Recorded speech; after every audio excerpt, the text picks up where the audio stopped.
Prime Minister, thank you very much for inviting us, welcoming us to your home, and for agreeing to have this conversation with us. Maybe I can open, sir, by just asking you how you're doing. How are you feeling now? Thank you very much, and welcome to our Nyalgunga here.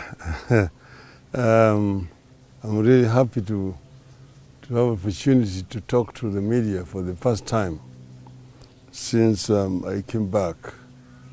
And I want to say that I feel actually much better now. I was having quite a bit of pain around my waist and going around my legs all the way to my foot. And the doctor told me it's called spinal canal stenosis. Those are not the words. And what they did for me when they took me to Dubai, it's a minor procedure. It's called lumbar decompression and fusion to ease that the pain that I was having. So the operation itself takes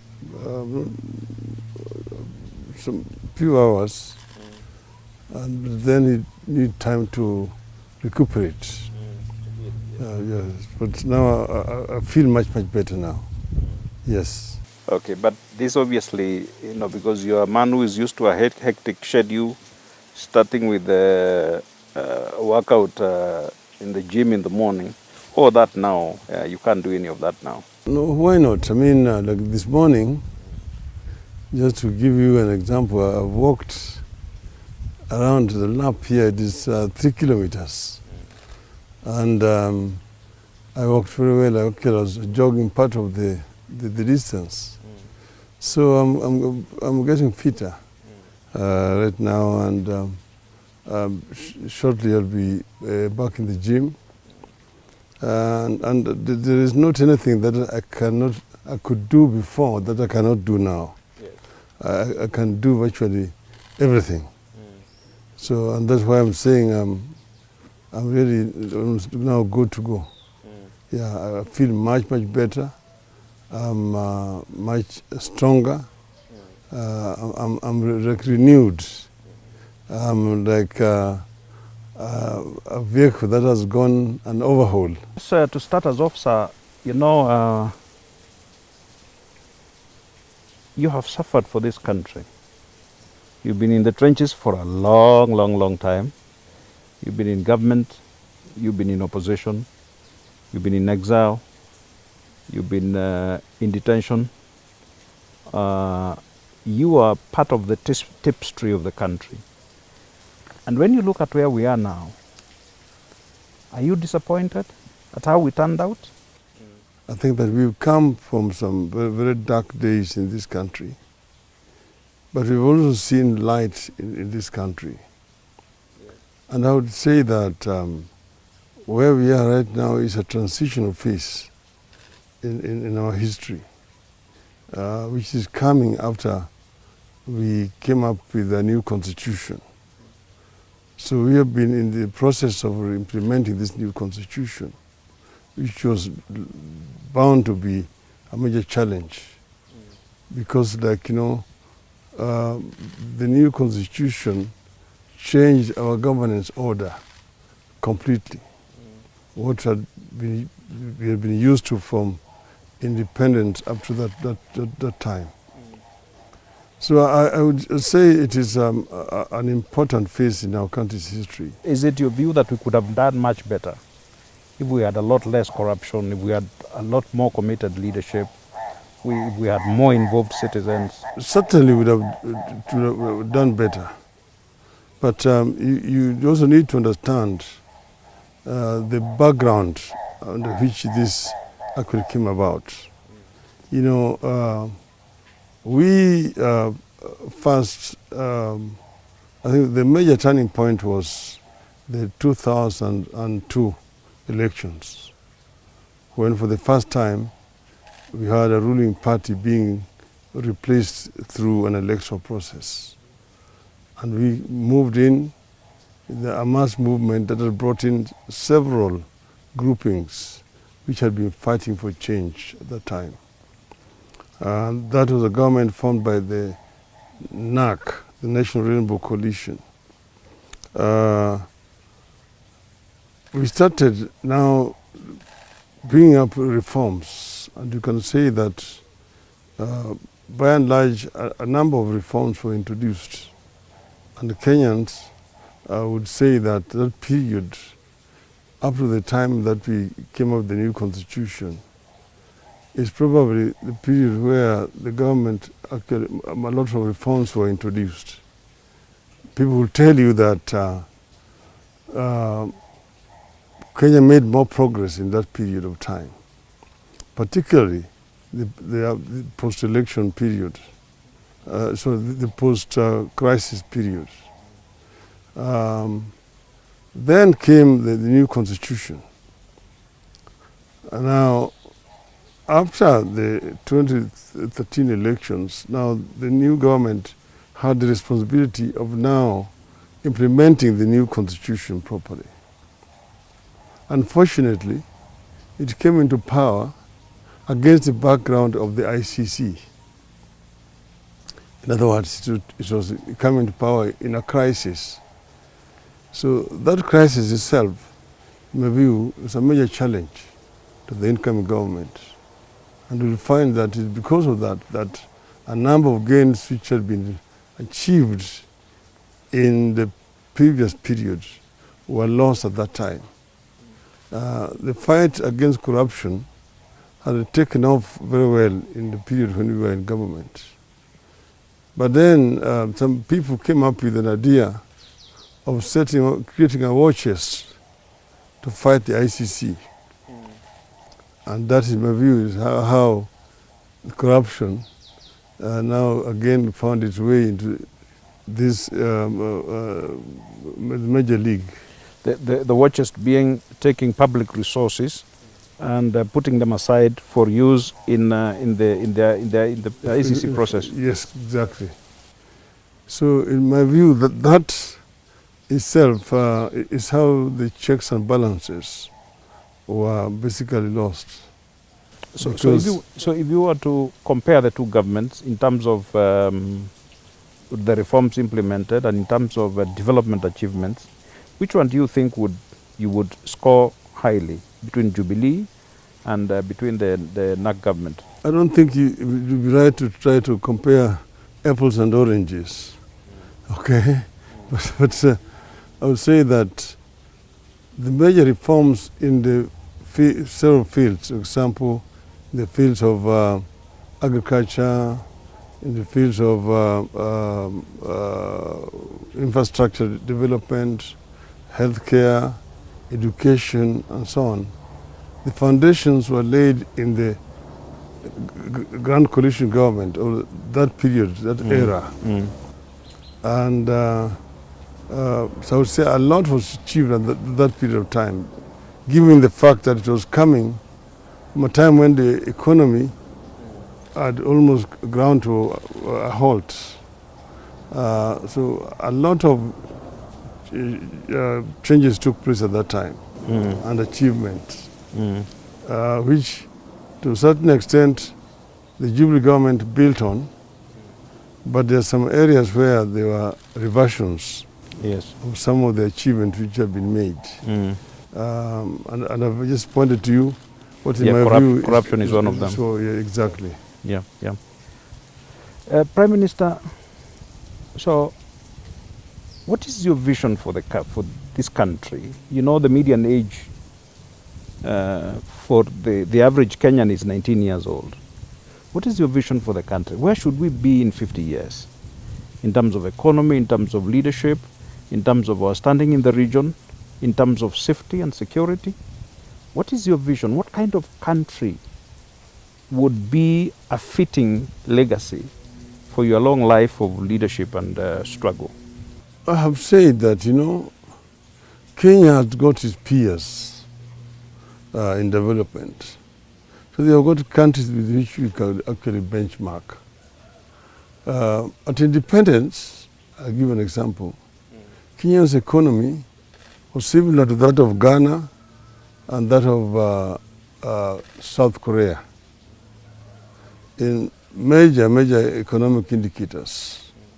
The size of the economy, the population, the level of poverty, the literacy levels, the levels of industrialization, and so on. Kenya and South Korea were almost at a similar level, comparable level. Now, 56 years down the road, Korea's economy is over 40 times larger than that of Kenya. You see, you ask yourself, what is it? What did the Koreans do right that we got wrong? Because if you answer that question, then you are in the way of answering Kenya's question or Kenya's problem, solving our problem. And what do you think is the answer to that question? What is it that we did wrong and the Koreans did right? Korea took off particularly after the coming into power of General Park Chung-hee, who was what they called him a benevolent dictator. But Park Chung-hee, first, they invested heavily in manpower development.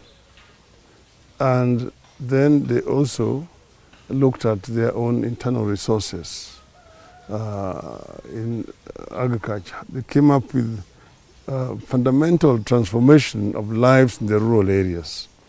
You see, they came up by bringing the people together into villages where they could live together so that services could be provided to them. They could bring infrastructure closer, they could bring energy closer to the people. People themselves were providing labor to construct modern housing. Then there were schools, and there were health centers, and so on. And then that freed the land for large-scale agricultural production. So the country became self-sufficient in terms of food production.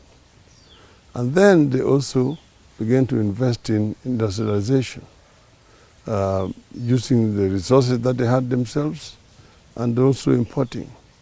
So all this taken together made it possible for Korea to make that leap from a third world to a first world. Another example you can give is that of Singapore.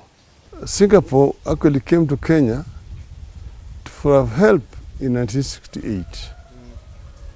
And they went there, and then they used whatever they had and transformed Singapore. Are these examples that we can follow today? South Korea benefited from the fact that because of the Cold War and its position in alignment with America, give them preferential access to the American market and preferential access to American capital. Are those examples that an African country can replicate? The Cold War was all over. It was in Asia, it was in Africa as well. So there were African countries which were pro-West. Kenya, for example, was pro-West. Tanzania followed more non-aligned status. Uganda, of course, has suffered for historical reasons that you know. But countries like DRC, Congo, were supposed to be pro-West. But look at where they are. Yeah, and many years later, they are still basket cases. Yes. Yeah. So I don't think that African countries have an excuse. We don't have an excuse. It is basically the poor leadership that we have had that has driven Africa to where it is today. Does Africa have better leadership today than it did in the 1960s? Of course they are. I don't think that African countries are uniform.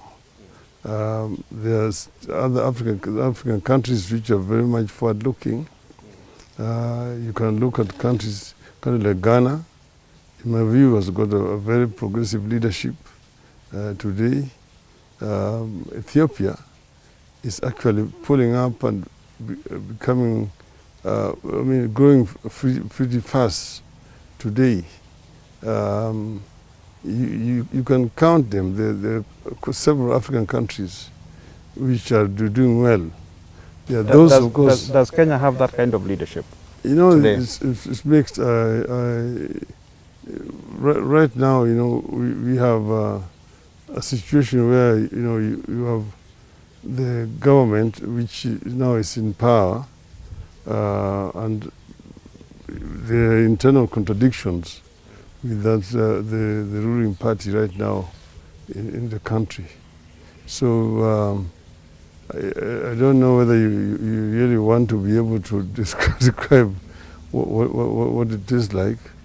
I think that my view is I've talked with the President Uhuru seriously since we had that conversation about the handshake. And I think that he has got his mind in the right place. So you think there is a chance that we could get the kind of leadership that has positioned Ghana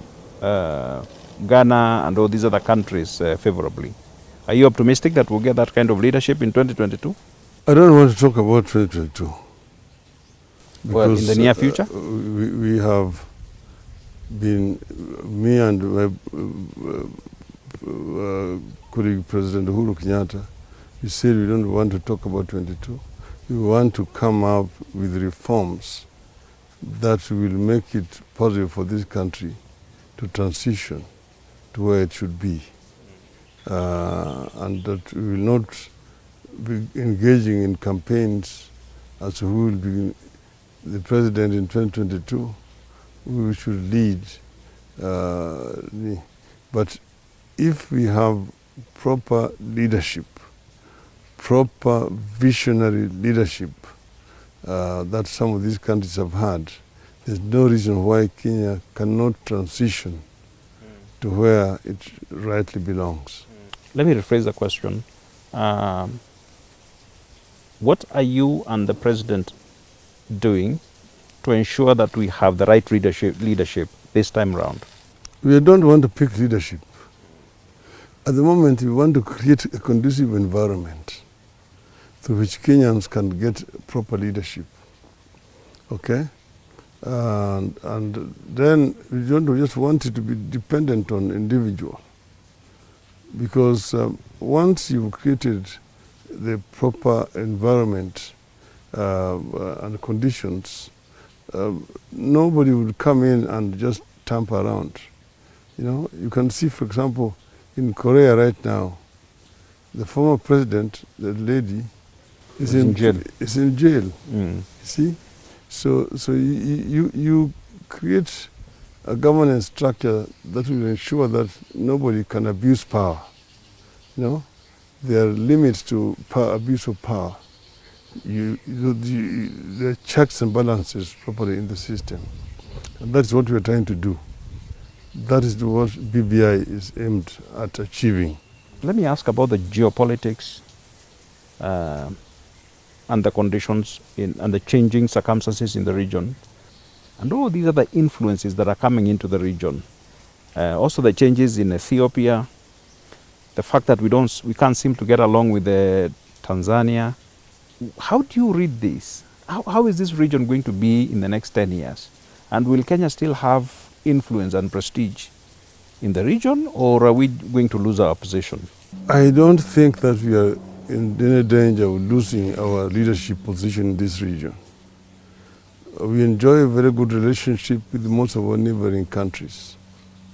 We don't have problems with Ethiopia. Neither do we have serious problem with Uganda, South Sudan, or even with Tanzania. I think what you are talking about, kind of stormy relationship with Tanzania, in my view is like a storm in a teacup. We don't have any problem with Tanzania. Our relationship has been very friendly. is just over this issue of COVID, about whom to allow in and whom not to allow in. It's a minor issue.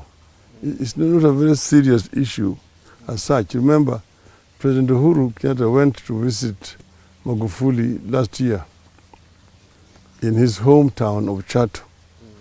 And Magufuli presented him with peacocks as a sign of friendship and peace. And that has not changed. So we don't have... I noticed, though, that when we were seeking the Security Council seat, some of them didn't vote for us.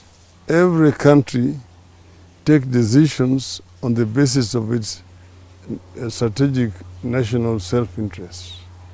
Okay? So that does not mean that it has a problem with us as such. After that vote, all of them congratulated Kenya for winning. So we really don't have a problem. I just wonder, when you look at the Kenya's political landscape, is there anyone who reminds you of a younger version of Raila? We have got a number of young people who are coming up, who want change. Of course, they are growing up, or they are grown up in completely different circumstances. You know, quite a number of them are now maturing when issues that made us fairly rebellious are no longer there. The restrictive state, that heavy hand of the state that would compel you not to do A, B, C, D, is no longer there. But there's something which is now coming in among our youth, which was not there in those days. The love for money. I think that this is a dangerous development in our country, where people do things not out of principle.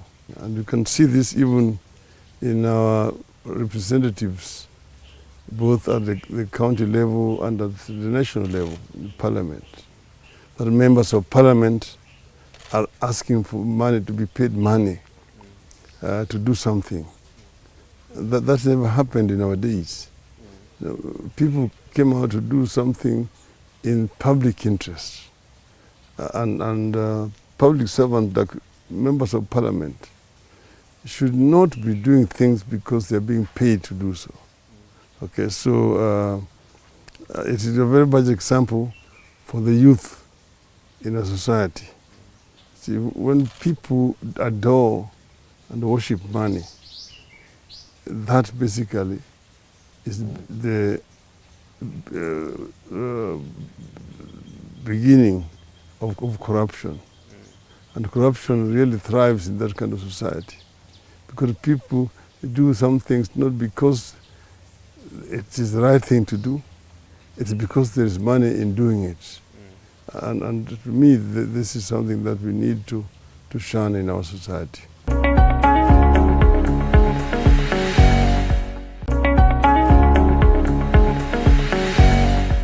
So now maybe we can do some retail business.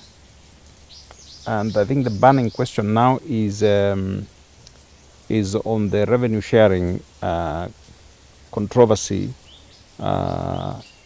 in the House, in the Senate.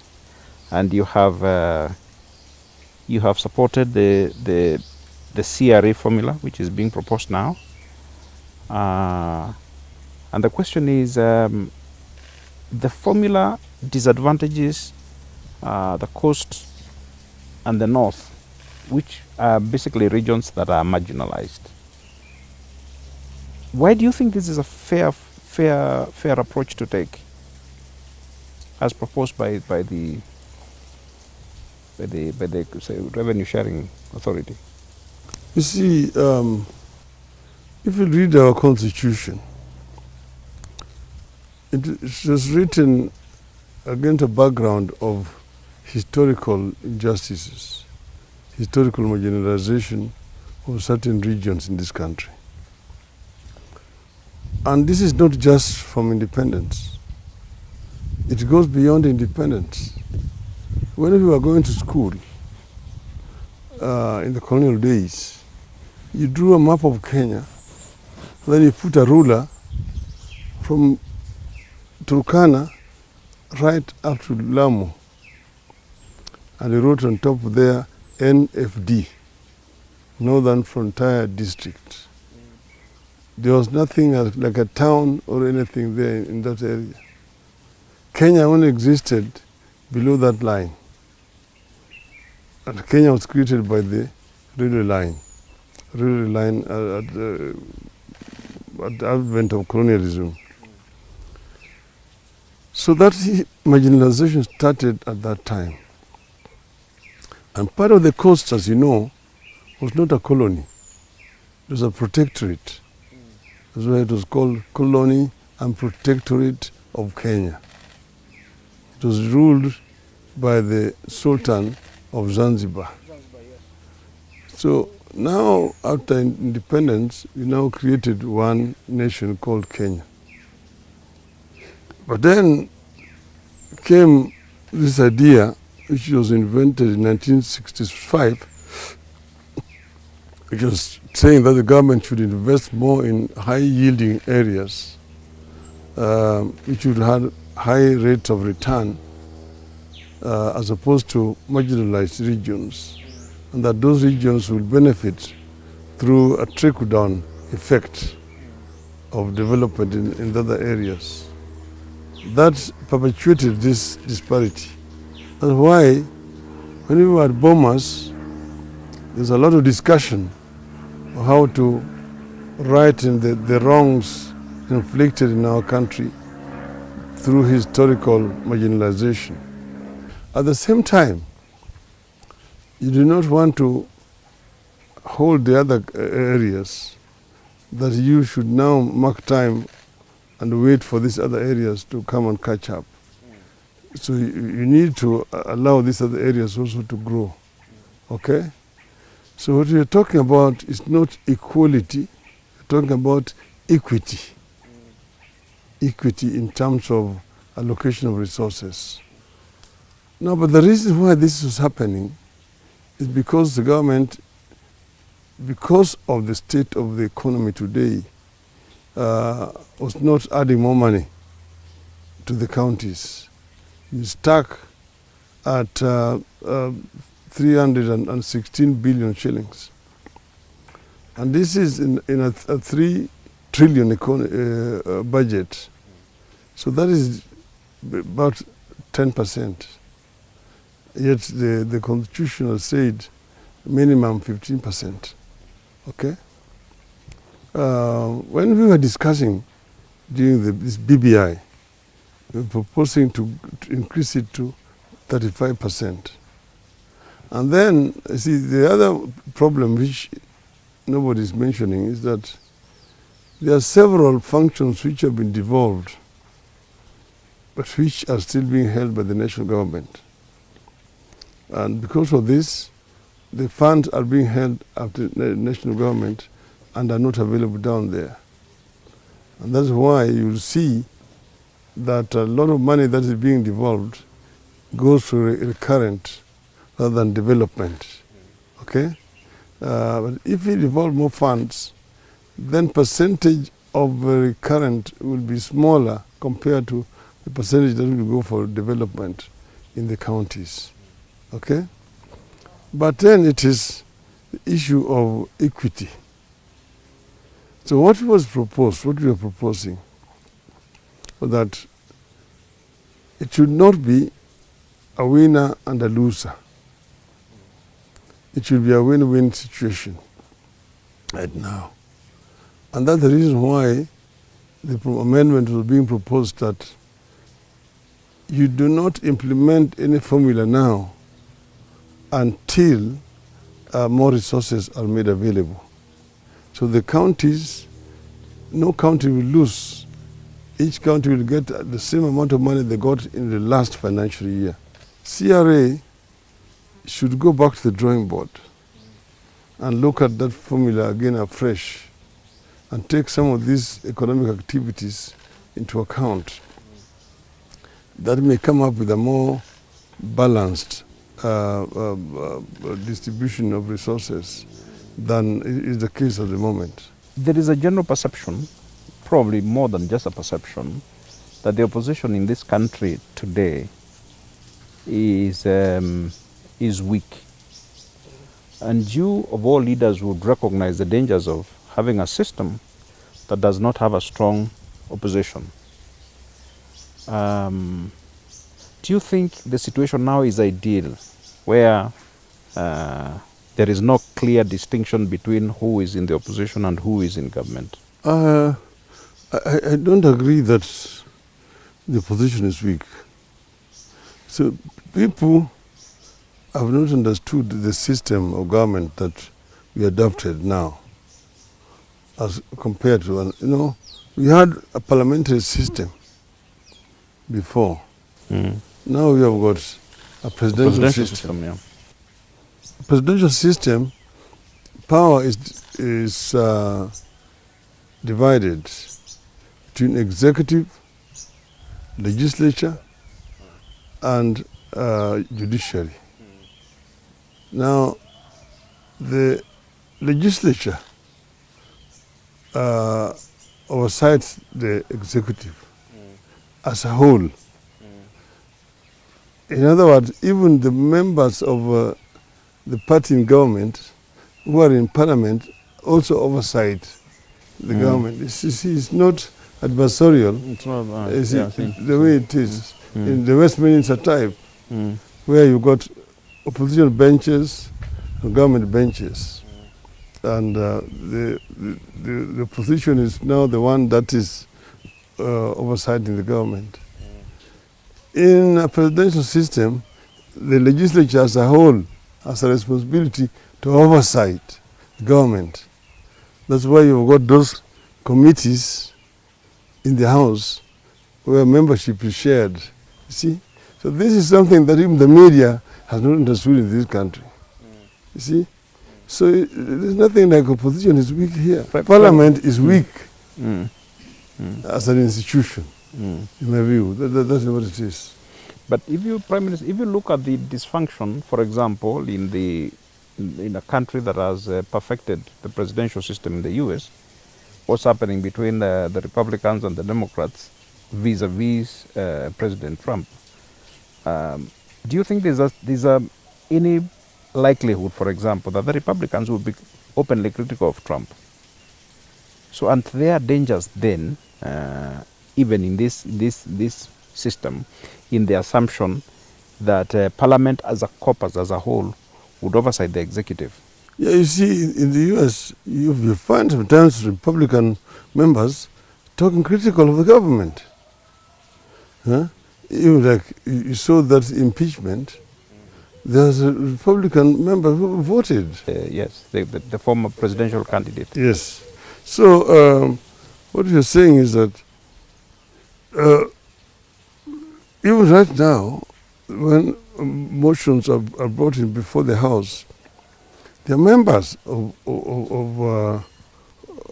like our party who oppose those motions and even vote against, and they also expose wrongdoings of the government as Parliament.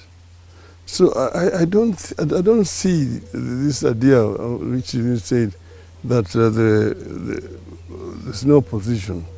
There's a clear distinction between opposition and the ruling party. Okay, but it is the system that we're having, which is not working the way it should be working properly. You see, those committees, which, for example, we have, it should be coming up with proper exposition of the wrongdoings which is happening. So, are we still going to have a referendum? Do you think, or do you think the reggae has stopped? The reggae has not stopped. I said that the reggae was on half time because of the COVID, and that it will start very shortly. By the time the COVID hit us, we had more or less completed most of the country. We only remained in Nakuru and then Nairobi. And thereafter, we were going to present the report to the country. Yes. What has happened is, in the meantime, the steering committee has concluded its work, and the report is ready, which we are going to receive shortly. When we receive that report, we will make it public, and there will be discussions about that report. And my understanding is that the report will be in 3 parts. During the consultations that we were holding around the country, and also which the steering committee was holding, there were certain recommendations which were made by people about certain issues that were affecting their lives that required some action. There will be issues that require pure executive action, administration. Those will be isolated and forwarded to the government, national county government for implementation, for action. There are issues which require either amendment of existing laws or promulgation of new laws. So those will come in the form of bills, and those bills will be taken to the Parliament, and Parliament will be given a time frame within which to pass those laws. Then there may be a few issues that require a referendum, and those ones now will be taken to the, you follow the normal procedure, going to the IBC, and then going to the counties, assemblies, and National Assembly, and the referendum. And we're hoping that this can be done and concluded by end of the year, before end of the year. By the end of this year? Okay. Would there be a situation where you would support having the referendum question together with the election in 2022? Not at all. It's never done. How do you have a referendum question with an election? I'm about to be told where it has been done. Well, I think in the US they normally have, but this is at the state level, they normally have these questions. Would you like us to legislate marijuana, for example, or some other local level issue? But never at national level referendum, because already we have 6 ballots, and we want to introduce another one. It will be very confusing. So this matter must be resolved before we go for an election. Would that be based on the assumption that some of the proposals that would be passed in such a referendum would take effect immediately after the election or at the next election? I don't want to anticipate, because I have not seen the report. Which ones will take effect after, or which ones will come before. But I'm hoping that a number of them will become effective immediately after referendum. Some of them may take effect after the elections. Okay. I think I will change gears now and maybe talk about COVID, which is a monumental issue because it's not just a public health issue, it's also an economic issue. There are many families in this country that are suffering. Hundreds of thousands of people have lost their jobs, and even more people who are working either without pay or on half pay. Do you think we have managed this as a country well? In your own opinion, have we managed the situation well? Both the public health dimension and the economic side? I think one can say without fear of contradiction that we have done fairly well in this country. I think the government has taken this as an emergency right from the word go when the first case was reported and took action immediately, because it was at that time that immediately they announced that there will be a lockdown and started restrictions of movements of people and started this mass testing of people and making daily announcements. And you can see that from that time up to today, no day passes without the government informing the country of what is happening in the country. So I think the government has done pretty well by comparison. What about the management of the funds in the fight against the disease? Because we are reporting now that there are questions as to how that money has been used. You see, this was like an emergency, and people are dying, and you need certain things quickly. See, this thing took virtually everybody by surprise. So no country could have prepared for what was going to come, even to stockpile the supplies that were required, for preventive purposes, protective purposes. Okay? So once now, all of a sudden people require millions of these people requires sanitizers, you need ventilators, and so on and so forth. So it is emergency. And procurement. I read what's going on in the media. Some I sympathize with, but there are some I don't sympathize with. You're talking about farms which will be given a contract to supply and so on, suggesting that the government should deal only with established companies with track record and so on and so forth. You're basically promoting monopoly. And when we are saying that we need also to promote the youth in the country, those who are coming, when are they going to become also entrepreneurs? And if somebody goes through the and says, I can supply this, you cannot verify the ability. You give an order. If you can supply, you'll be paid upon delivery, so long as it meets certain specifications and standards. How does that become a loss of government? How does it become a loss that the government has given somebody a tender? The only problem would be if you're creating some monopoly, you're giving some people a bigger order and other people are not getting. Okay? But in my view, this is the opportunity for their youth also to get an opportunity to get involved. If you can go and make these masks in quantities that meet the specifications for protection and deliver and be paid on time, I don't see anything wrong with it.